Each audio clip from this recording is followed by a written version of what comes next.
Hey everybody, welcome back.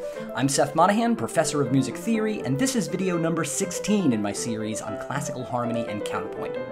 Now until now, I've talked about a lot of different things in these videos. We've touched on scales, chords, figured bass, cadences, phrase design, voice leading, counterpoint, and all that. Well, now we're going to spend more than a dozen videos on just a single topic, and that's the question of how harmony works in the classical style.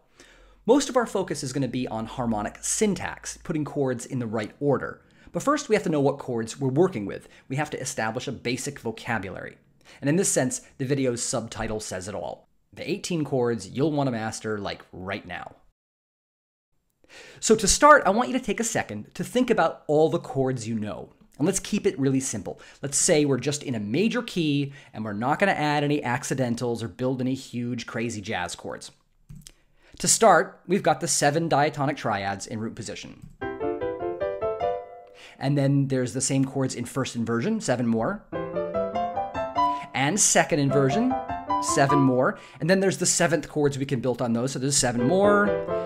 First inversion of those, second inversion of those, third inversion of those. That's 49 possible chords, and that's just in major.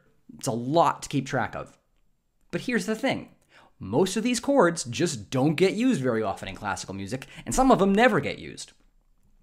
So while it's certainly nice to be able to spell all these chords, it's worth asking right up front, what are the diatonic chords that classical composers actually used a lot? Turns out it's not 49, and it's not even half that.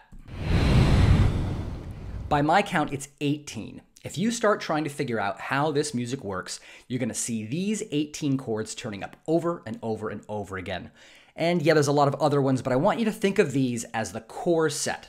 I call them the Big 18 in my classroom, and I spend a lot of time helping my students to get to know them inside and out. But to do that, I organize them in a special grid format. So let's take a look at that. Along the top edge of the grid are the 7 Roman numerals. And along the left edge are the 7 diatonic scale degrees, representing which note appears in the bass voice of any given chord. Now, most of the squares are not going to have anything in them, so we gray them out. But for those that remain, they're going to contain 1 or maybe 2 of the Big 18 chords. So let's see how this works. We'll start with tonic chords.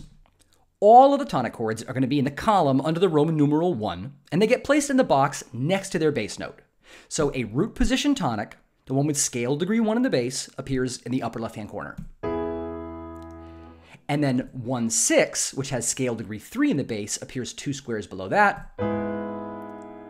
And then 2 squares below that, in row 5, we find 1/6/4 because it has scale degree 5 in the bass. So hopefully that's pretty easy, but things get a little trickier when we move to the next column.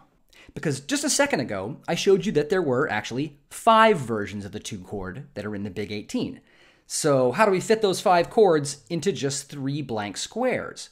Well, the answer is that we use parentheses around figured bass numbers to show when a single square contains both the triad and the 7th chord that have that bass note. So for instance, this box contains Roman numeral 2 with a 7 in parentheses. That means it represents both 2 and 2/7, and that we group them together because they have the same bass note, that's scale degree 2. Same thing 2 squares below. This one represents 2/6, and its 7th chord cousin 2/6/5, because they have the same bass note. But then notice that the other box in the 2 column does not have any parentheses. That's because it represents only 1 chord. This box just represents 2/4/2, which is a 3rd inversion 7th chord. Now we see parentheses in the column for Roman numeral 5 as well. This box tells us that the Big 18 contains 5 and 5/7. And 2 boxes below that, we find 5/6 and 5/6/5. But those are the only other parentheses in the whole grid. The remaining 2 inversions of 5/7 just get their own squares. 5/4/2, 5/4/3, as do both versions of 4, root position, first inversion, and then root position 6,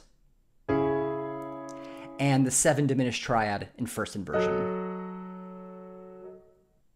Now, if you're wondering how the Big 18 fare in minor keys, I've got good news. Pretty much everything is the same. Naturally, many of the chords are going to change quality because that's what happens when you go into a minor key. 1 and 4 are going to be minor chords now, 6 is going to be major, and the 7th chords on 2 are going to be half diminished. But also notice the other chords don't change at all. They're actually exactly the same as they are in major, and that's because each of them uses the raised version of scale degree 7, also known as the leading tone. And in fact, not a single chord in the Big 18 uses the lowered version of scale degree 7. So just forget about that subtonic. The default position of scale degree 7 in the Big 18 is raised. It's the leading tone.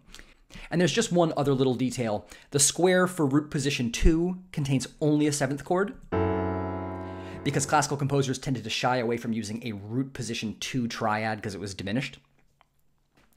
So that's the Big 18.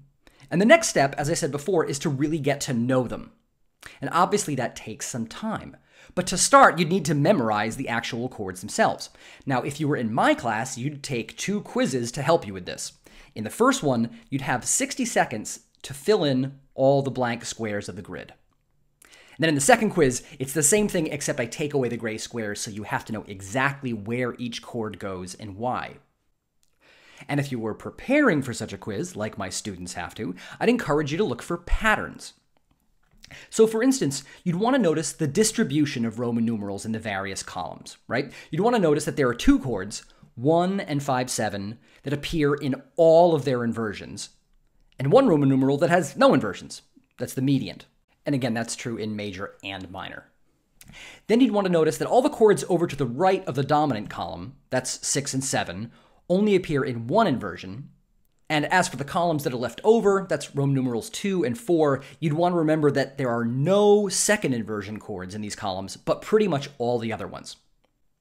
So once you made all those observations, you'd also want to notice how many chords appear in each row rather than each column. In other words, you want to know the chords that are available above each diatonic bass note.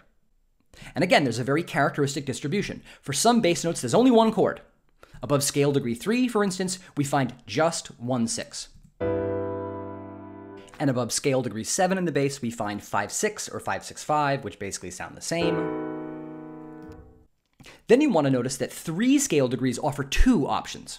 Above scale degree 6 in the bass, we find 2 chords that sound pretty similar because they have 2 notes in common, 4/6 and 6. And then in 2 other cases, we find pairs that sound very different because all they have in common is the bass note. So above scale degree 1, we have the root position tonic chord, but then also 2/4/2, which really sounds very different. And same thing above scale degree 5. Here we've got 1/6/4 and 5 or 5/7.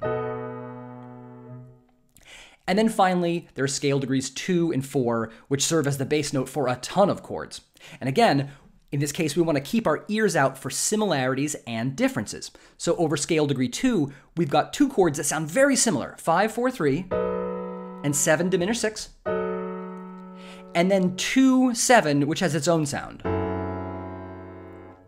And same thing over scale degree 4 in the bass. We've got 2/6/5, which is pretty closely related to 4 in root position.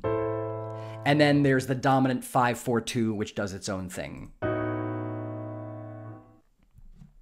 Now, this is a lot to take in all at once, but if you want to play around with the Big 18 yourself in a more interactive way, go to sethmonahan.com/big18.html with a browser that has Flash enabled, and you have to have Flash, unfortunately. And what you'll find there is a pair of interactive grids, major and minor, that I made for my students to help them study for their quizzes. So at first, as you can see, when you load the page, the grids are blank. But if you click on any square, you can hear and see the chord that lives there.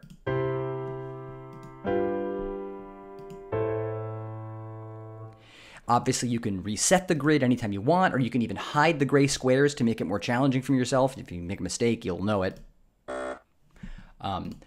Or you can just show all the chords and just mess around and make some progressions.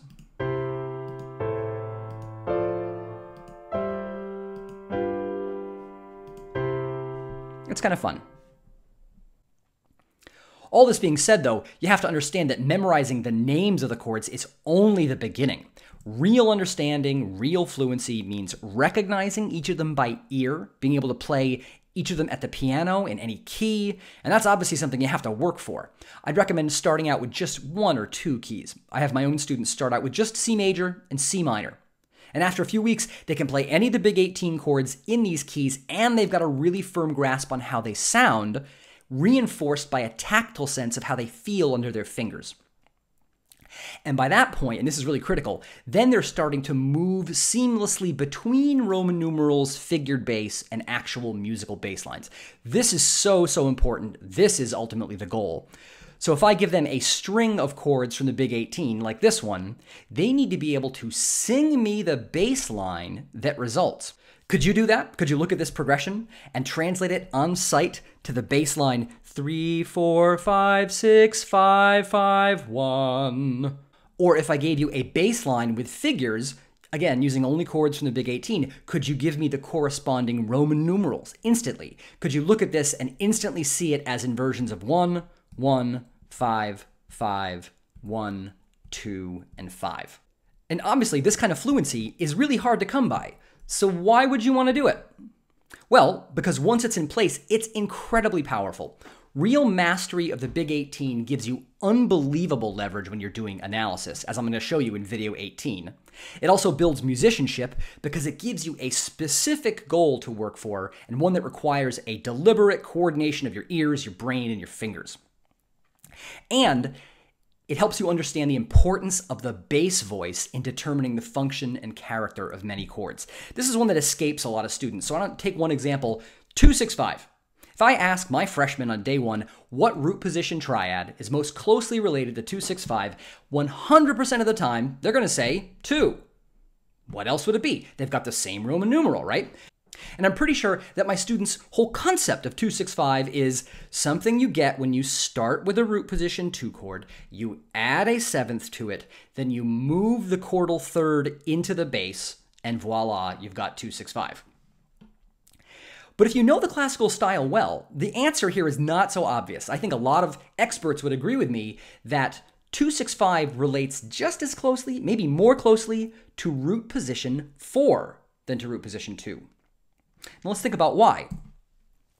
Like 2, the triad 4 shares 3 notes with 2-6-5, but it also shares a bass note with 2-6-5, and that turns out to be really important. So here's 2, here's 2-6-5, and here's 4. So instead of thinking of 2-6-5 as an inverted, modified 2 chord, you could think of 2-6-5 as a 4 chord with an added upper voice. I think this will make more sense if I put it in a musical context. So here are 3 progressions in C major, and they're all identical except for the 4th chord, which I've marked in red here. Now, when we listen, I want you to focus on how similar or different those chords in the 4th slot sound from each other. Here it is with 2-6-5.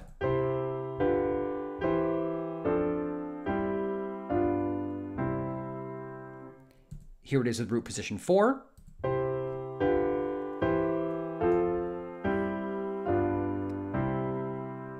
And here it is with root position 2.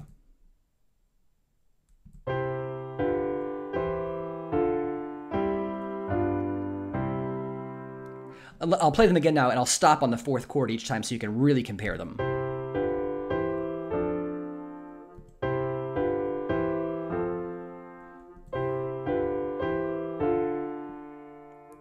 And I hope it's pretty clear that the 3rd progression here is the outlier. And the reason that the other 2 sound so similar, despite having different Roman numerals in bar 4, is that they have the same bass line and thus the same counterpoint in the outer voices. They both have...